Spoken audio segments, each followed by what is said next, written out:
La Chine envoie un nouveau vaisseau dans l'espace.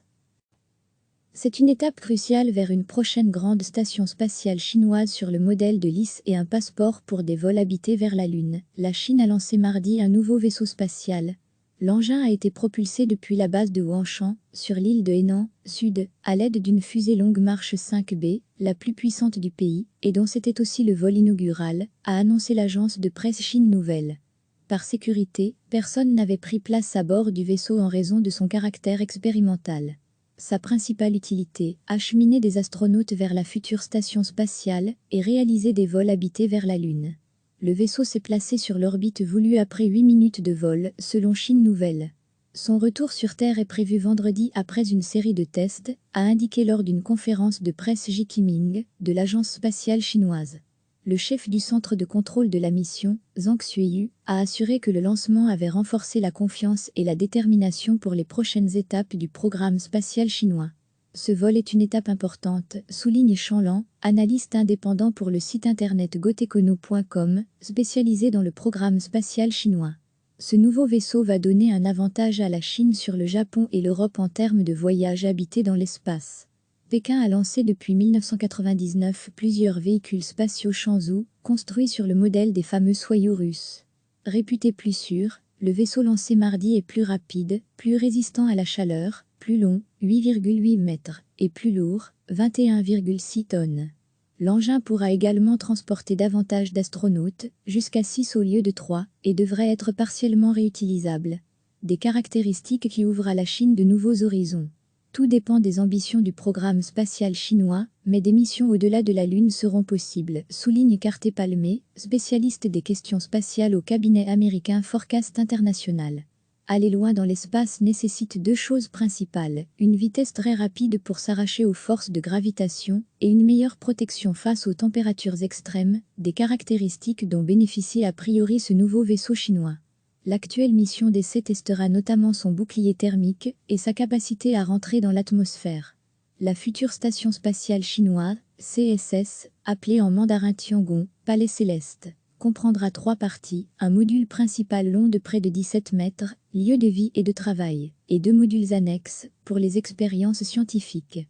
Son assemblage dans l'espace devrait débuter cette année et s'achever en 2022. Elle pourrait un temps devenir la seule station opérationnelle après l'arrêt de la Station spatiale internationale, IS. Autre nouveauté de la mission de mardi, la fusée Longue Marche 5B d'un diamètre de 5 mètres, d'un poids de 849 tonnes et d'une longueur de 54 mètres, elle peut envoyer dans l'espace des charges de 22 tonnes. C'est elle qui sera utilisée pour lancer les différentes parties de la future station spatiale. Cette réussite de mardi rassure sur le programme spatial chinois, après les échecs, cette année du lancement d'un satellite indonésien, en avril, et de celui d'une fusée Longue Marche 7, en mars. La Chine investit des milliards d'euros dans l'espace. Elle place de nombreux satellites en orbite, pour son compte, observation de la Terre, télécommunications, système de géolocalisation Beidou, ou pour d'autres pays.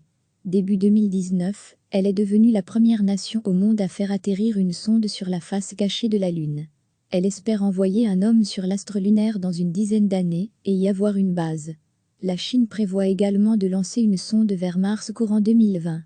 L'objectif est de faire atterrir l'engin sur la planète rouge et d'y faire évoluer un petit robot téléguidé.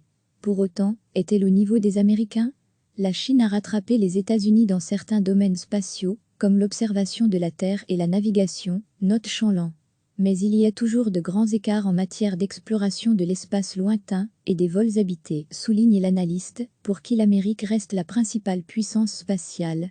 Recevez chaque matin l'essentiel de l'actualité. C'est une étape cruciale vers une prochaine grande station spatiale chinoise sur le modèle de l'IS et un passeport pour des vols habités vers la Lune. La Chine a lancé mardi un nouveau vaisseau spatial. L'engin a été propulsé depuis la base de Huangshan, sur l'île de Henan, Sud, à l'aide d'une fusée Longue Marche 5B, la plus puissante du pays, et dont c'était aussi le vol inaugural, a annoncé l'agence de presse Chine Nouvelle.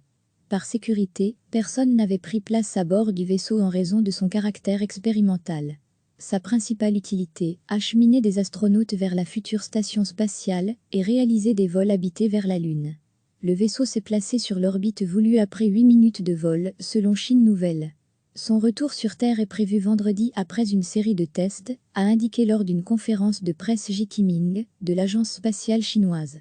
Le chef du centre de contrôle de la mission, Zhang Xueyu, a assuré que le lancement avait renforcé la confiance et la détermination pour les prochaines étapes du programme spatial chinois.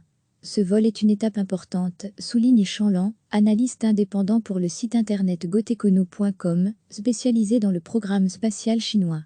Ce nouveau vaisseau va donner un avantage à la Chine sur le Japon et l'Europe en termes de voyages habités dans l'espace. Pékin a lancé depuis 1999 plusieurs véhicules spatiaux Shenzhou, construits sur le modèle des fameux Soyouz russes. Réputé plus sûr, le vaisseau lancé mardi est plus rapide, plus résistant à la chaleur, plus long, 8,8 mètres, et plus lourd, 21,6 tonnes. L'engin pourra également transporter davantage d'astronautes, jusqu'à 6 au lieu de 3, et devrait être partiellement réutilisable. Des caractéristiques qui ouvrent à la Chine de nouveaux horizons. Tout dépend des ambitions du programme spatial chinois, mais des missions au-delà de la Lune seront possibles, souligne Carter Palmé, spécialiste des questions spatiales au cabinet américain Forecast International. Aller loin dans l'espace nécessite deux choses principales, une vitesse très rapide pour s'arracher aux forces de gravitation et une meilleure protection face aux températures extrêmes, des caractéristiques dont bénéficie a priori ce nouveau vaisseau chinois. L'actuelle mission d'essai testera notamment son bouclier thermique et sa capacité à rentrer dans l'atmosphère. La future station spatiale chinoise, CSS, appelée en mandarin Tiangong, Palais Céleste, comprendra 3 parties, un module principal long de près de 17 mètres, lieu de vie et de travail, et 2 modules annexes, pour les expériences scientifiques. Son assemblage dans l'espace devrait débuter cette année et s'achever en 2022. Elle pourrait un temps devenir la seule station opérationnelle après l'arrêt de la Station spatiale internationale, IS.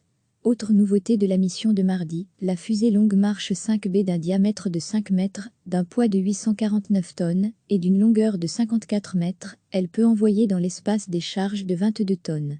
C'est elle qui sera utilisée pour lancer les différentes parties de la future station spatiale. Cette réussite de mardi rassure sur le programme spatial chinois, après les échecs, cette année du lancement d'un satellite indonésien, en avril, et de celui d'une fusée Longue Marche 7, en mars. La Chine investit des milliards d'euros dans l'espace.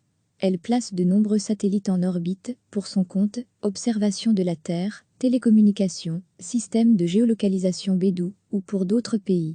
Début 2019, elle est devenue la première nation au monde à faire atterrir une sonde sur la face cachée de la Lune. Elle espère envoyer un homme sur l'astre lunaire dans une dizaine d'années et y avoir une base. La Chine prévoit également de lancer une sonde vers Mars courant 2020. L'objectif est de faire atterrir l'engin sur la planète rouge et d'y faire évoluer un petit robot téléguidé. Pour autant, est-elle au niveau des Américains? La Chine a rattrapé les États-Unis dans certains domaines spatiaux, comme l'observation de la Terre et la navigation, note Shanlan.